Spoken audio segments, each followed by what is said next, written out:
dan salam sejahtera. Pada kesempatan ini saya akan memberikan penjelasan strategi pembelajaran terhadap mata pelatihan manajemen mutu pada pelatihan kepemimpinan pengawas. Sebelumnya saya ingin memperkenalkan diri dulu. Nama saya Gregorius Hermawan Kristianto, bertugas di Badan Diklat Kejaksaan Republik Indonesia. Pada pelatihan kepemimpinan pengawas terdapat 3 agenda dan 1 agenda studi lapangan. Untuk materi manajemen mutu ini ada pada agenda 3 atau pengendalian pekerjaan. Alokasi waktu yang dibutuhkan pada materi manajemen mutu ini 18 jam pelajaran atau keseluruhan 810 menit. Deskripsi singkat tentang pelatihan kepemimpinan pengawas pada mata pelatihan manajemen mutu, yaitu dengan materi ini akan membekali peserta dengan pengetahuan tentang manajemen mutu dan kemampuan untuk menerapkan teknik-teknik pengendalian mutu yang relevan dengan tugas peserta, khususnya pejabat pengawas atau eselon 4 di instansinya. Materi ini juga membahas tentang ruang lingkup manajemen mutu, kemudian standar mutu menurut ISO dan juga standar nasional Indonesia, yang mana materi-materi ini sangat dibutuhkan oleh peserta untuk meningkatkan kinerjanya di unit organisasinya masing-masing. Adapun beberapa tujuan pembelajaran, diantaranya setelah mengikuti pelatihan ini, peserta diharapkan mampu memahami manajemen mutu dan menerapkan teknik-teknik pengendalian mutu yang relevan dengan tugas di unit kerjanya masing-masing. Sedangkan indikator keberhasilan dalam pembelajaran ini yaitu menjelaskan substansi ceramah manajemen mutu yang disampaikan oleh narasumber.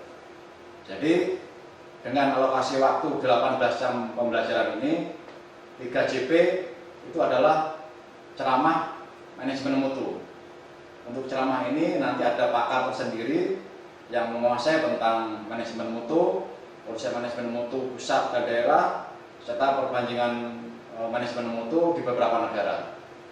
Ini adalah ranahnya pakar nanti yang akan memberikan penjelasan ceramah tentang manajemen mutu. Indikator selanjutnya adalah menjelaskan perkembangan dan ruang lingkup manajemen mutu dan menguraikan secara singkat manajemen mutu yang ada di beberapa negara. Kemudian menjelaskan standar mutu menurut ISO dan standar nasional Indonesia. Kemudian menjelaskan sistem pengendalian internal pemerintah atau SPIP sebagai pengendalian mutu pelaksanaan tugas di instansi pemerintah. Menjelaskan teknik-teknik pengendalian mutu dan menganalisa permasalahan manajemen mutu serta solusinya bagaimana untuk menyelesaikan manajemen mutu tersebut. Ada beberapa materi pokok yang dipelajari dalam mata pelatihan manajemen mutu ini, diantaranya ceramah manajemen mutu, ini khusus ceramah 3 jam pembelajaran. Kemudian perkembangan dan ruang lingkup manajemen mutu dan menguraikan secara singkat manajemen mutu publikasi. Kemudian ada standar mutu yaitu ISO dan SNI. Kemudian ada sistem pengendalian internal pemerintah SPIP sebagai pengendalian mutu pelaksanaan tugas di instansi pemerintah. Kemudian ada teknik-teknik pengendalian mutu dan analisa permasalahan manajemen mutu dan solusinya. Baik, selanjutnya masuk ke dalam kegiatan pembelajaran.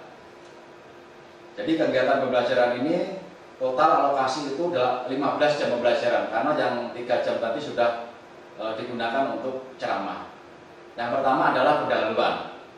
Ini peserta diajak mengalami dulu bagaimana peserta ketika bekerja, apakah sudah ada manajemen mutu standar nasional Indonesia itu, apakah sudah dilaksanakan di unit kerjanya masing-masing. Jadi ini saya nanti akan mengajak berkenalan dengan peserta masing-masing, memaparkan diri serta menjelaskan singkat saja apakah di unit kerjanya itu sudah menerapkan manajemen mutu dan juga standar nasional Indonesia. Di sini metode yang digunakan adalah ceramah interaktif, brainstorming, tanya jawab. Hal ini dilakukan supaya ada kedekatan antara pengajar dan juga peserta. Jadi masing-masing peserta bukan hanya kenal dengan pengajar, tetapi juga sesama peserta itu saling mengenal. Alat bantu yang digunakan selama pembelajaran manajemen mutu ini diantaranya multimedia, ada laptop, ada infocus, ada grup chat, nanti untuk kegiatan menulis ada whiteboard, kemudian dan ATK seperti spidol, kertas-kertas nanti yang dibutuhkan selama kegiatan pembelajaran. Kemudian tahapan yang kedua yaitu kemukakan. Kemukakan di sini supaya lebih pembelajaran supaya lebih menarik, ya. Diskusinya juga lebih hidup antara peserta dengan pengajar, peserta dengan peserta. Ini akan saya bagi menjadi kelompok-kelompok. Jadi kalau ada pesertanya 30, akan saya bagi menjadi 6 kelompok. Masing-masing kelompok terdiri dari 5 orang. Di sini nanti akan saya berikan tugas, masing-masing kelompok ini mendiskusikan tentang manajemen mutu, kelebihan serta kekurangan secara umum adanya manajemen mutu yang dipilih. Jadi peserta setelah mendiskusikan itu kemudian menuliskannya pada kertas yang sudah disediakan atau flip chart sesuai dengan yang tadi sudah dibagikan diskusinya pada masing-masing kelompok. Kemudian yang jika sudah selesai lalu diadakan window shopping. Window shopping itu artinya bahwa setiap peserta setelah menuliskan di flip chart itu ada satu peserta yang menunggu hasil diskusi kelompoknya itu, sedangkan peserta yang lain berkeliling ke kelompok-kelompok yang lain untuk mendapatkan informasi atau melihat hasil diskusi dari kelompok lain.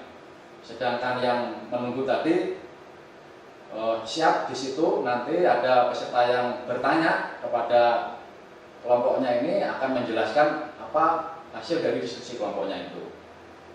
Nah, kegiatan-kegiatan ini sangat bermanfaat agar bukan hanya sekedar ceramah, tetapi juga langsung aplikatif. Jadi masing-masing peserta juga mendiskusikan, belajar kelompok, diskusi, sehingga lebih masuk ke dalam pemahaman terhadap materi manajemen mutu ini.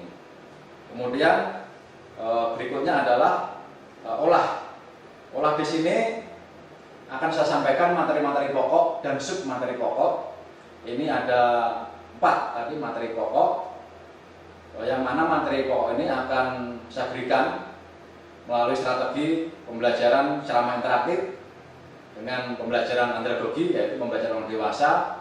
Jadi saling bertanya, apabila ada yang tidak paham, belum mengerti, silakan bertanya, saya akan memberikan penjelasan. Dan diakhiri dengan diskusi lagi, diskusi terhadap materi-materi yang saya sampaikan. Jadi karena pembelajaran 15 CP ini akan terbagi menjadi 2 hari, ya, jadi maka harus materi pokok dan materi pokok ini terbagi rata. Hari pertama mungkin nanti akan saya jelaskan materi pokok 1, 2, dan 3. Nah, hari kedua akan saya berikan materi pokok yang keempat beserta dengan evaluasinya. Selanjutnya ada aplikasi. Aplikasi ini peserta mensimulasikan salah satu manajemen mutu beserta tahapan dan prosesnya dalam kelompok. Jadi ini akan terbagi menjadi kelompok lagi. Ini khususnya di hari kedua. Jadi di hari kedua ini peserta langsung praktek mengaplikasikan atau mensimulasikan salah satu manajemen mutu. Kemudian prosesnya seperti apa, tahapannya seperti apa, hasilnya seperti apa. Dengan metode diskusi kelompok, simulasi dan praktikum, presentasi, tanya jawab. Jadi nanti masing-masing kelompok ini mempresentasikan hasil dari diskusinya. Kemudian yang terakhir menyimpulkan, yaitu setelah kegiatan pembelajaran berjalan, diskusi-diskusi sudah berjalan semuanya, sudah selesai, saya akan memberikan kesimpulan terhadap materi apa yang sudah saya sampaikan. Begitu juga apabila ada peserta yang mungkin masih bingung, masih belum paham, belum ngerti, akan saya berikan waktu untuk bertanya. Ya, jadi jangan sampai materi manajemen mutu ini ada peserta yang belum paham. Saya harapkan semuanya bisa mengerti, bisa paham, sehingga nanti bisa diaplikasikan di unit kerjanya masing-masing. Ini juga menggunakan ceramah interaktif, tanya jawab, dan juga diskusi langsung. Dan yang terakhir, setelah selesai pembelajaran, saya akan memberikan evaluasi. Ya, dan evaluasi ini berupa tanya jawab langsung.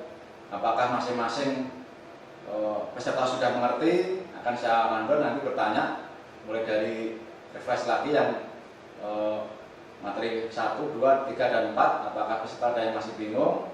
Kemudian juga akan saya berikan praktek-praktek kecil, ya, semacam diskusi kecil, agar peserta ini benar-benar menyerap materi manajemen mutu. Ada beberapa referensi buku yang relevan untuk menambah pengetahuan peserta, pendalaman peserta terhadap materi manajemen mutu ini. Di antaranya Sistem Pengendalian Manajemen Mutu, ini oleh Bastian Indra. Ada Penuntun Pengendalian Mutu, ini oleh Ishikawa. Kemudian juga ada Manajemen Mutu Terpadu, ini oleh Nasution. Kemudian ada Sistem Manajemen Mutu, ini oleh Swadi. Dan juga ada beberapa peraturan perundang-undangan yang masih relevan atau terkait dengan manajemen mutu ini. Di antaranya Undang-Undang Nomor 25 Tahun 2009 tentang Pelayanan Publik, kemudian Undang-Undang Nomor 30 Tahun 2014 tentang Administrasi Pemerintahan, dan beberapa peraturan atau buku modul lain yang masih terkait.